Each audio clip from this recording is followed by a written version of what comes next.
Hello mga ka-wonder, dahil wala akong magawa, palakarin ko muna ng aso. Yan, kitang-kita nyo, tuwang-tuwa siya oh.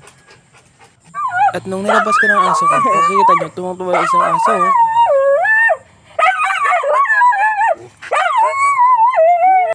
At ayan na nga, nag-alakad pa rin kami. Yan pa rin siya, humahabol, tuwang-tuwa. Ayan mga ka-wonder, panoorin nyo na lang ang mga naging kaganapan sa pagpapalakad ko ng aso ko.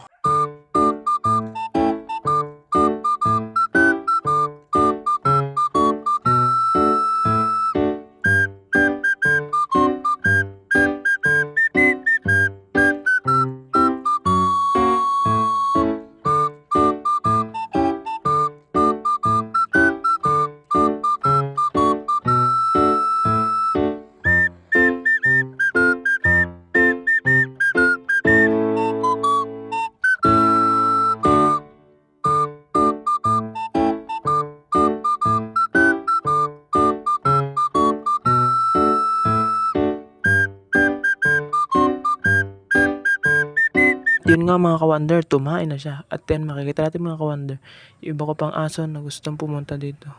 At yun na nga mga ka-wonder. At ito na kami sa bahay ng tita ko kasama ang lahat ng alaga kong aso. Tuwang-tuwa sila oh. Yun mga ka-wonder, panoorin nyo na lang ulit ang mga susunod na nangyari sa paglalakad ng aso ko.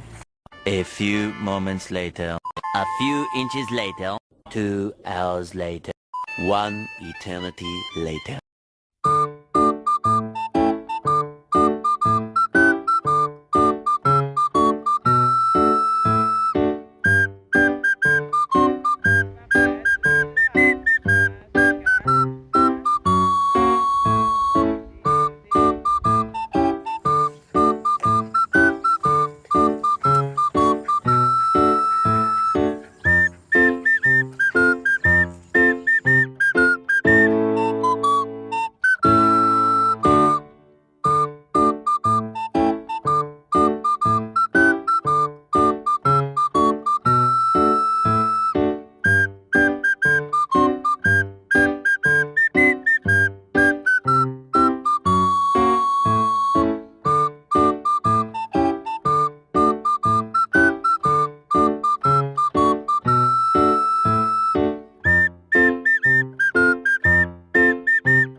At yun mga ka-wonder, pauwi na pala kami dito. Salamat sa panonood.